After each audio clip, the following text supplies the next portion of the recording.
If someone asked you to go into a spaceship they had built in the middle of the woods to show you something, run like hell. Let's get into it.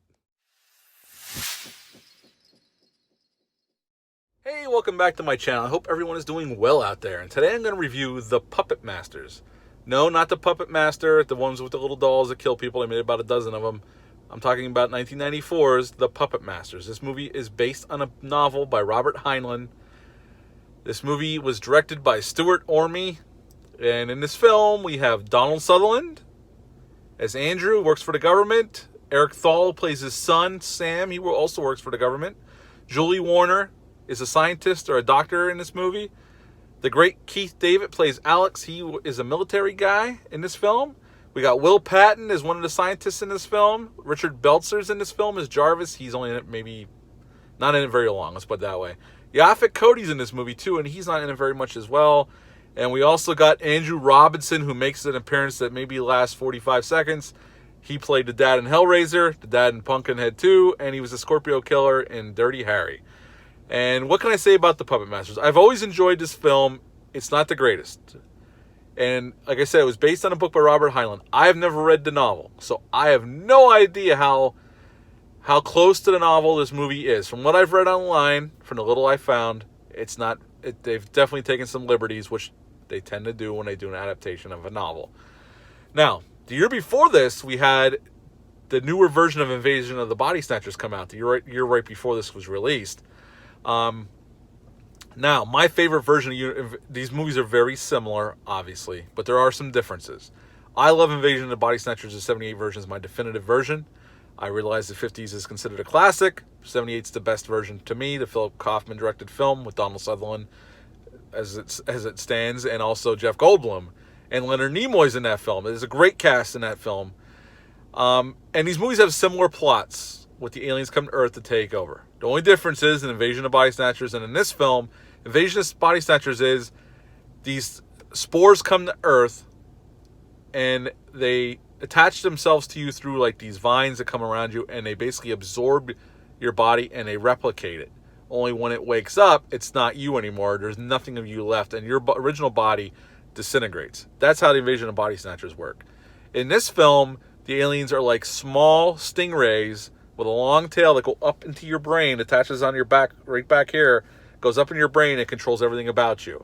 And it's described during the film as you're trapped inside yourself and you can't do anything. Like the alien's in total control. So basically you're just looking through your eyes, but you can't do anything. That's how it's described in this film. And in the beginning of this film, we see these kids playing on this farm in Iowa, and something comes overhead and crashes into trees. They run off to investigate it, and we cut and we meet Donald Sutherland's character, Eric Thal's character, and Julie Warner's character.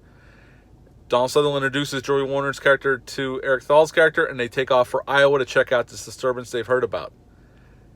They go to this woods, and there's people, locals, going and coming from this area, and these kids are charging $1 a person to go in. They built a spaceship around it to go in and look at something. And they're going to go in, and they decide not to, and they leave. I'm going to skip over a bunch of stuff here. I'm going to kind of fast forward through the plot or the movie itself. And as we learn about these aliens, they learn that they run people's body temperatures at around 103. They run the body warm, but they're also injecting adrenaline constantly throughout your body. So you're faster than you normally would be, and you're stronger than you normally would be. And that's how they track the infection rate, through satellite imagery of the heat signatures. And it's getting bigger and bigger. So they send the army in. The army gets surprised, attacked, and they get taken over. And now we realize we have a bigger problem. Will Patton's character is trying to figure out a way to stop the aliens. In the meantime, Julie Warner's character gets taken over by the alien, and she goes to Des Moines, Iowa, where the hive is, the central location of this infection. It's got moved from the farm to Des Moines, Iowa. It's down in this parking garage down in the lower levels. And we figure out, Will Patton's character figures out encephalitis. So we infect everybody with encephalitis through mosquitoes. The aliens will die within, I think they say 12 hours. I might be wrong on that. I just watched this last night. It's been the first time I watched it in a while. So at the end of the movie, we have a gun battle. Eric Thal's character goes in with Keith David to get Julie Warner's character back. We have shootouts, explosions, a fight, and we win at the end, and we stop the alien invasion. Hallelujah. And that's pretty much the movie. Now, the difference between this film and Invasion of the Body Snatchers, especially 78, is this movie's more of an action sci-fi picture. This movie races from one scene to the next. And there's chases, there's car chases, there's foot chases, there's shootouts.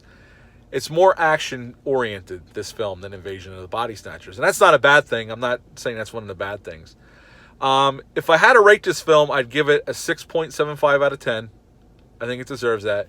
This movie, it's well acted, and some of the practical effects look great. Some of the other effects not so great. The film, where it loses some of the luster for me, is the story's not fleshed out enough, and the directing's not that great. The gentleman who directed this, Stephen Orme, directed mostly music videos and TV shows. This is pretty much the only theatrical film I could find on his list of credits. And it shows. It's very TV movie-ish shot. The action's not bad, but it's not shot the greatest. And the movie is very weirdly edited. Like, there's a scene when they're in the White House briefing room talking with the president. Donald Sutherland's character's there. Eric Stahl's character's there. Yaphet Koti's there. All these characters in the room, and they're kind of going over to the president like a plan of action, explaining how the aliens work.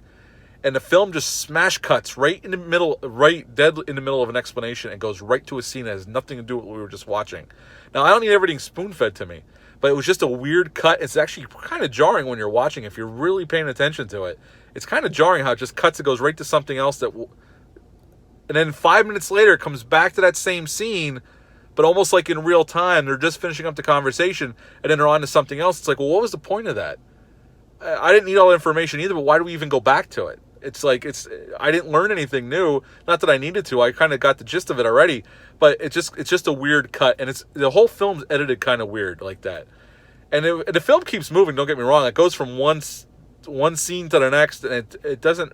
I mean, there is some downtime, but not a lot. It keeps racing towards the finale.